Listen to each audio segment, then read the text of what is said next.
Alhamdulillahirabbil alamin. Jadi setelah kita mempersembahkan lagi hidup dan badan ini yang bukan milik kita, maka itulah yang dikatakan iman itu. Coba kita hayati. Bila memang hidup ini hidup kita, kapan kita bisa membuat hidup? Bila badan ini badan milik kita, kapan kita membuat badan? Seolah-olah kita hanya mengaku dan mengakui bahwa hidup dan badan ini milik kita. Sementara kita bukan penciptanya. Apakah layak kita merasa bahwa hidup dan badan ini milik kita, sementara bukan kita penciptanya? Inilah keingkaran, kemusyrikan, persekutuan terhadap Tuhan. Apakah yang demikian dikatakan iman? Bila iman kepada Allahnya saja gagal, maka iman kepada malaikat, iman kepada kitab-kitab Allah, iman kepada Rasul Allah, iman kepada hari kiamat, iman kepada qada dan qadar, syahadat, sholat, zakat, puasa, hajinya ya gagal semua. Wong ujung-ujungnya masih gagal. Pintu rukun iman itu yang pertama ya iman kepada Allah dulu. Baru nyata iman itu, baru nyata para malaikat itu, baru nyata para kitab-kitab itu, baru nyata para rasul-rasul itu, baru nyata hari kiamat itu, baru nyata qada dan qadar itu, baru nyata syahadat, sholat, zakat, haji, puasa dan haji itu nyata manunggaling kaulo Gusti, kembali kepada yang ahad. Lah caranya untuk mengembalikan, untuk memasrahkan iman kita, memasrahkan diri kita, hidup dan badan ini harus dipasrahkan kemana? Ia hidupkan Allahnya, matikan dirimu. Itu caranya. Lalu siapakah Allah itu? Allah itu adalah hidup yang selama ini kita akui sebagai hidup kita. Itulah Tuhannya seluruh manusia. Kalau saya buktikan lewat dalil Al-Quran, Allahu la ilaha illahu wal hayyul qayyum.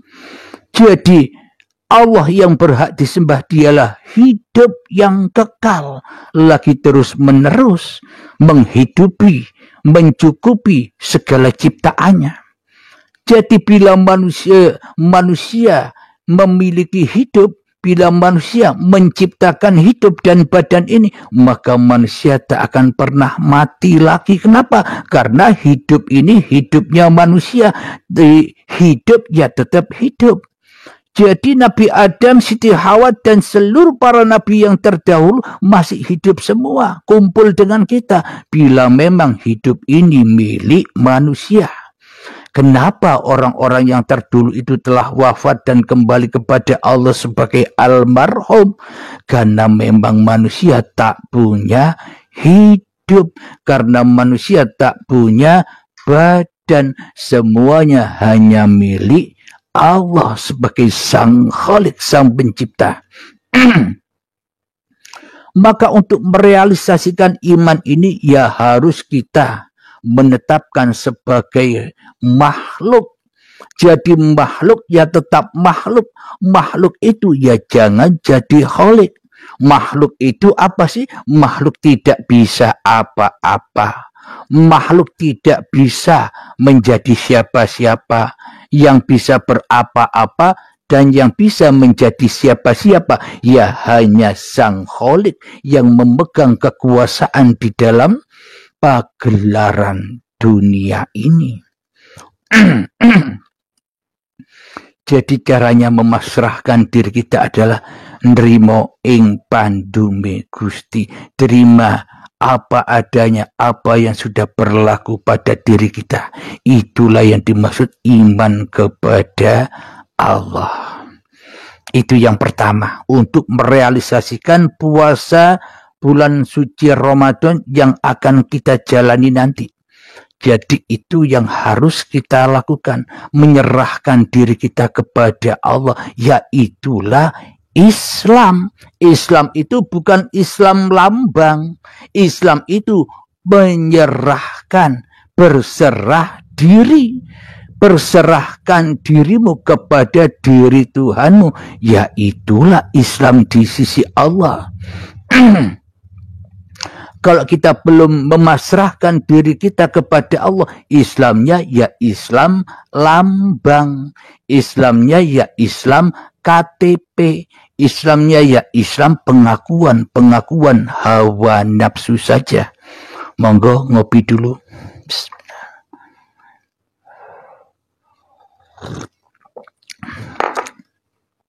Jadi bila rukun imannya benar, bila rukun imannya itu tegak berdiri di hati manusianya, maka akan nyata, malaikatnya nyata.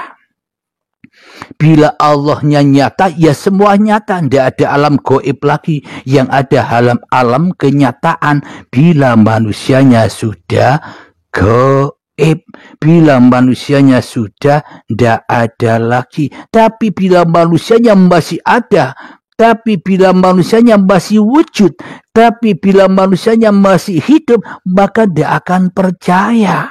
Alam-alam itu semuanya dikatakan alam misteri, alam gaib. Alam gaib berarti alam yang tidak ada. Padahal alam-alam itu semuanya nyata bila Allah yang nyata. Apa buktinya? Setelah rukun iman kita lalui, kita pasrahkan bahwa hidup ini adalah hidupnya Tuhan. Badan ini adalah badan ciptaan Tuhan. Inilah yang disebut dohir batinnya Allah. Sedangkan manusia tak punya sifat apa-apa. Wong dak ada. Bila Allah kita sifati, Allah maha gaib, Allah maha wujud, mana buktinya?